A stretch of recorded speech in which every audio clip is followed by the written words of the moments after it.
How to add Amazon gift card to Cash App. Amazon.com is an online marketplace where customers can buy a wide range of products, including electronics, books, clothing, home goods, and more. If you have your Amazon gift card and you want to add it to your Cash App, unfortunately, you can't directly add it to your Cash App as it doesn't support Amazon gift cards.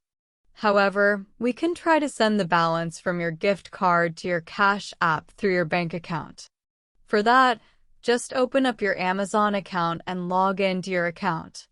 Then go to Amazon Pay and add your Amazon gift card there so that you can transfer the balance to your bank account.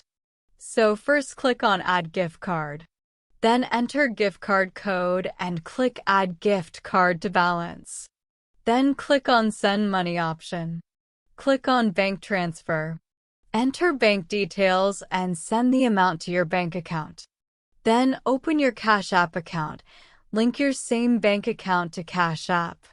That's it. Thanks for watching.